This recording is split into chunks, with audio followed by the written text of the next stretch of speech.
Čau!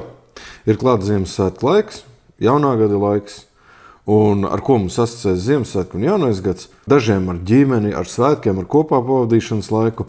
Man tas asociēs uz miljonus jautājumiem, pat cik var dabūt labu datoru, vai šis dators ir labs, un šis gads nav īsti izņēmums. Bet īstenībā varbūt šoreiz nesaistīti, bet es atkal esmu dabūjis jautājumu. Tā, vajag tavu palīdzību, čalis atsūtīs man savu kompas specu, vai tu varētu pateikt, uzlabot, vai vispār ir jēga uzlabot, un vai kompi, ar kuru var montēt video.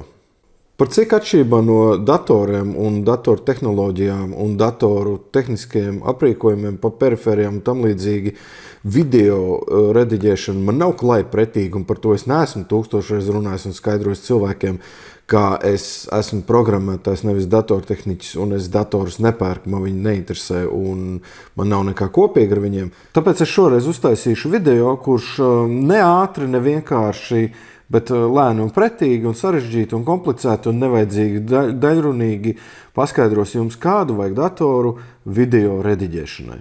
Tātad mēģināsim varbūt pat kopā atbildēt uz jautājumiem. Pirmais jautājums. Vai ar šo datoru var rediģēt video? Video tiek rediģēti jau 30 gadus. Viņi tiek lādēti vis kaut kur iekšā, saglabāti un rediģēti. Vai 10-gadīgs dators ir jaudīgāks par 30-gadīgu datoru? Pilnīgi noteikti. Kas nozīmē, ka jā, ar šo datoru var rediģēt video. Es to saku nezinot, kas par video un nezinot, kas par datoru. Ar pilnīgi jebkuru datoru var rediģēt video. Briesmīgu, mazu, iespējams tas video vairāk atgādinās kādu zootropa produktu, bet piekritīsiet, var rediģēt video. Nākošais jautājums. Kādu datoru vajag, lai rediģētu mūsdienīgu video? Ierakstam Google. Dator prasības, PC requirements for video editing. Pirmais atbildes. Most important components in PC video professional editor bullshit. What specs do I need for video editing? Memory 8 līdz 32 GB RAM. Nav jēgas filmēt to monitoru pretīgi un neforši. Internets iesaka 8 līdz 32 GB RAM, 2 līdz 3 GHz procesoru, jada video kartu vispārējais. Tas ir pilnīgs Kā tu vari pateikt, video apstrādē vajag 8 GB RAM? Kāda rama? 8 GB ramus ražo jau 20 gadus. Arī 13, arī 16, 32 GB ir ļoti, ļoti sen. DDR 1, 2, 3, 4, jaunāks, vecāks, ātrāks, bass viņam, tā saucamā šīna. DDR 1000 vai 3200. Tas ir tā kā paprasīt. Cik jaudīgi vajag motoru, lai mašīna ātri brauktu? Amerikāņu mašīnas ir ar 7-litrīgiem motoriem. Pirmā formula brauc ar 1.6 motoru. Tas vispār rama apjoms nozīmē fantastiski maz. Tā kā maz. Ātrs rams, vairāk čipos būs ātrāks nekā viens klucis vienā gabā. Īsāk sakot, tas vispār neko nenozīmē ūdens. Jā, tā kā internets saka 8 līdz 32, kas ir 99% pasaules datoru. Ļauj minēt, tev mājās ir 8, 16 vai 32 GB RAM. Es uzminēju, vai ne? Tāpēc, ka visiem tā ir, izņemot kaut kādām, nezinu, planšetēm ar 2 GB un tā tālāk. Tas neko nenozīmē. Procesori jauda, megaherci, gigaherci, tas cipars vispār neko vairs nenozīmē. 3 GHz 10-gadīgs kompis ir 10 reizes lēnāks par 2 GHz šodienas kompi.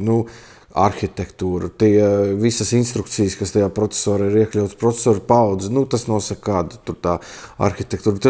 Tas visu nosaka, tas pats salīdzinājums ar motoru tilpumiem, tam vispār nav nozīmes. Labi, tad normāls jautājums. Moderns mūsdienīgs dators, pirkts pirms gada 2, 3. Kādiem viņiem būtu jābūt parametriem, lai rediģētu video? Vai tu nevari vienkārši pateikt, vai šis dators dara video rediģēšanai? Nē, es nevaru pateikt, un tūlīt es paskaidrošu, kāpēc arī to nav iespējams pateikt. Iepazīsties. Šis ir mans personīgais dators, kuru es lietoju visu laiku, viņš ir aktīvā lietošanā, tas ir mans vienīgais dators. Šis dators bija ārkārtīgi jaudīgs, nenormāli krūts un dārgs, apmēram 2016. gadā. Tātad rekur ir mans dators.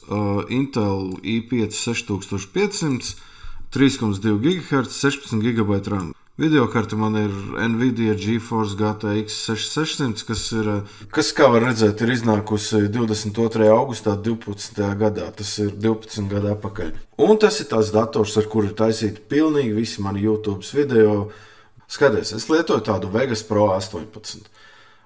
Tas ir viens no video apstrādes softiem un labs, slikts. Tur vienalga, viņi visi ir mēsli, viņi visi ir labi un tā tālāk. Pirmais, ko tu dari, kad tu paņem kaut kādu video, kur es saglabāju kaut kādus štruntiņus, tu viņus burtiski ievelc šeit iekšā. Un skaties, tas brīdis, kad tu šo video apstrādā, tu gribi šeit kaut ko sadalīt, šito daļu izņemt ārā, šito daļu patīt uz priekšu, pabīdīt apakaļ, un tā reāli ir tā video redakcija. Tad tā doma ir tajā, ka tam datoram ir jāvar pavilkt šī te aplikācija, lai šīs te darbības strādā. Piemēram, es nezinu, pievieno kaut kādu tur troksni, kur švīkājas un tur whatever, kaut kādu šitādu figņu, vai ne? Jautājums, par kādu performanci tu runā? Ja tev bremzē šī te klikšķināšana pat šiem te laukiem un šī rediģēšana, tad dators ir par švaku. Bet pirmkārt, ir dažādas video apstrādes programmas. Ir tādas, kas ir prasīgākas, ir tādas, kas mazāk prasīgas. Es zinu, ka ir tas DaVinci Resolve, kas ir prasīgāka. Adobe Premiere ir varbūt mazāk prasīga par to Resolve, bet viņi ir pa naudu. Resolve, man liekas, ir pavelti. Šis Vegas Pro 18, viņš arī nav īpaši prasīgs pret dzelzi, viņš strādās uz visiem dzelžiem. Ja tev vispār kaut kas strādā, ja tu šodien viņu var lietot, tev nav jāiet spēlēm. Tas ir mazāk prasīgs kā spēles, vienkārši klikšķināt logus. Ja tev normāli strādā moderns Words un Excel, tad tu principā vari lietot arī šo aplikāciju. Viss ir kārtībā. Problēma sākas tad, kad redzi, labajā stūrī ir tas preview lodziņš. Rekur ir mans daļais purns. Tad, kad es nospiežu šeit podziņu play, tad šis purns kaut ko kustās un viņš kaut ko dara. Redzi? Tas esmu es, bet tas ir vēl foršāks kā es. Viņš kaut ko bubina. Nu, lūk, un tad šis te apstrādes process ar šo te lodziņu kopā un vispārējo viņš diezgan pastiprināti lieto cieto disku un diezgan daudz viņam vajag operatīvo atmiņu. Ko nozīmē daudz? Nu, viņam jāsaglabā šis te rediģētais video, kurš nav īsts video pagaidām. Viņš viņu glabā operatīvajā atmiņā, un ja tā operatīvā atmiņa nav pietiekami daudz ātri vai kaut kas, viņš tur var sākt bremzēt. Nu, tad pirmais, ko tu vari darīt, ir šausmīgi triviāli. Labais klikšķis, preview quality, uzliekam draft. Hrijas kvalitāte vispār nekāda. Skatāmies, rekurs sāks tā pārēja. Viņš tāpat straglo. Nu, tas ir smags process, šie transition, šie pārēja no viena video uz otru ir diezgan smagi. Nu labi, un viņš raustās tāpatās. Es īsti nesaprotu, kāpēc tev vajadzētu varēt katru šo kadru perfekti redzēt tajā preview, bet nu labi. Pieņemsim, ka tev ir drausmīgi, milzīgi, smagi video faili un viņi ir šausmīgi smagi apstrādājumi. Tas, ko tu dari, gan arī visās šajās programmās, kur man ir 4K video, es izmetīšu to graudēno, jo vēl nevar saprast ar viņu. Skaties, 4K video savienots ar ne 4K video, ar parastu HD video. Ko es varu darīt? Ja man ir grūti viņu apstrādāt, un tas kompis pie tiem visiem efektiem un tam līdzīgiem bremzē, tad es pilnīgi noteikti zinu, ka tas ir gan DaVinci Resolve, gan Premiere. Uzēju uz savu video, tur gan iespējams tas menu izskatās savādāk. Un uztais tādu create video proxy. Hrijas nospiež, un te apakšā mēs redzam, ka viņš lēnām viņu būvē. Nu, tas būs ilgs process. Un tagad es ātri paskaidrošu, kā tas ir. Kur tev ir video, te ir filma, var iztēloties, ka tā ir parasta video filma. Viņa sastāv no kadriem, viņa sastāv no laikiem un viss kaut kā. Tad, kad te tas ķēms, tur, piemēram, tu te esi un to viņi ielādēs programmā. Tad, kad tu to video programmā rediģē, tas, ko tu patiesībā dari, ir, es paņemu šito gabalu un es pārvietoju viņu šeit, vai ne? Nu, tas video redakcijas koncepts, un tas tā tas strādā. Tad, kad tu šīs darbības dari, patiesībā fonā tev šī te programma, kas tas ir tur, manā gadījumā Vegas, viņš būvē failu, manā gadījumā tas laikam ir JSON, tur kaut kāds XML fails, kurā ir vienkārši sarakstītas instrukcijas, Kas ir jādara? Tur ir rakstīts, paņemam šo te, atstājam kā ir, paņemam šo te, izgriežam ārā, pārnesam šeit, bla, bla, bla. Un tad, kad tu nospied savā video programmas štēlē renderēt, tas nozīmē, renderēt nozīmē radīt to gala produktu. Tad, kad tu nospied renderēt, tad, tikai tad tā sistēma izdara to, ko tu visu esi šeit izdarījis un salicis, piemērot tam video failam, un beigās uztaisa vienu gatavu failu, kurā ir visas tavas redakcijas, un tas viss izskatās pēc normāla faila. Lūk, bet par cik šis video fails ir, piemēram, 4K vai vienkārši viņš ir sarežģīts un liels un vispārējais, tu vari uztaisīt šo video proxy. Jūs redzējāt to, ko es tikko uztaisīju. Un kas notiek ar to video proxy? Viņš paņem šo te sākuma failu un uztaisa kopiju tam pašam failam, bet drausmīgā kvalitātē. Viņš nomet izšķirtspēju, viņu vienkārši pataisa vaiprātīgu. Tikai tāpēc, lai šajā logā viņš būtu mazāk kvalitatīvs, vieglāk apstrādājums un tā tālāk. Un tad pēc tam tu savā Vegas vai Adobe vai jebkādā aplikācijā izdari šo darbību, tev ir ērti visu redzēt, nekas nebremzē, visi baigi forši strādā. Viņš paņem šo pašu redakciju, bet pēc tam, kad viņš ir uzģenerējis instrukciju failu, kas ir jādara ar šo failu, piemēro viņš oriģinālajam lielajam failam, kurš būtu pārāk smags apstrādē šajā programmā. Attiecīgi, ja tev ir šī iespēja veidot šos te proxy failus, tev nav svarīgi, kādas izšķirtspējas ir oriģinālais fails. Iedod man nevis 4K, bet 174K video, es viņu šeit ielādēšu iekšā, vienkārši norādīšu ceļu uz viņu. Es nospiedīšu create video proxy, un man būs pilnīgi vienalga, es varēšu strādāt ar to failu. Jā, šajā te mazajā četrstūrainā ekrāniņā viņš izskatīsies nedaudz štruntīgāk. Labi, viņš pabeidz tagad taisīt to proxy, create video proxy, kā redz, nevar vairs uztaisīt, jo viņš jau ir viņu uztaisījis. Tagad es viņu ielieku šeit. Es visu negribu, es izgriežu šeit daļiņu, te kaut kāds klusums ir izdzēšu ārā, ievelku vienu virsū otram, pielieku viņam efektu, lai būtu bišķi grūtāk to pašu, kas te vēl ir, nezinu, rekur, krāsas kaut kāds, skatos un tas video viņš, nezinu, šitādā krāsā. Un lai vēl grūtāk un sarežģītāk pielikšu add noise, tagad viņš jau bonusā būs graudains. Labi, un tagad tā pārēja būs grūtāk, un viņa būs diezgan ātra. Skatāmies šos failus, apstrādāt ir palicis vieglāk, uz tā rēķina, ka es ilgi pagaidīju, kamēr tas proxys uzbūvējas. Tagad es viņus viegli varu apstrādāt, viņa zemākā kvalitāte, kur tā pārēja ir, redzēt, ka es esmu citā telpā. Tas ir viens, labi, tev ir kaut kāda risinājuma, kā tu vari apstrādāt to video, lai vieglāk būtu apstrādāt uz mazāk jaudīgu dzelžu. Tas nozīmē, ka tev vienkārši ir jāzina savs softs, kurā tu apstrādā. Nākošais solis, tu gribi renderēt video. Kam tu viņu gribi renderēt? Tu gribi viņu renderēt mobļiem, TikTokam, YouTube, skatīties cilvēkiem. Tu gribi viņu Latvijas televīzijā rādīt, vai tu gribi viņu uz projektoru rādīt uz viesnīcas Latvijas ienas Radisona. Tas viss nosaka to, kādā kvalitātē tu gribi šo video renderēt. Piemēram, es gribu šo te daļu, visu viņu renderēt, render as, un te mums ir miljons varianti, kā viņus renderēt. Es izmantoju kaut kādu viņu tur Magix AVAC kodeku. Tas ir veids, kā tie algoritmi, kā viņš saspiedīs to video, un pēc tam tu vari izvēlēties izšķirtspējas. No maziņām tur 720, kas tur rokā turamajām iekārtām, līdz klasiskai HD izšķirtspējai 1080, tu vari Ultra HD, tur miljons varianti. Nākošā lieta, skaties, Internet HD 60 kadri sekundē, nopaļosums 60. Ja es izvēlēšu šo risinājumu, un iespējams tev būs pieejams tikai šis risinājums, tas nozīmē, ka visu renderēšanas procesu veiks tavs procesors.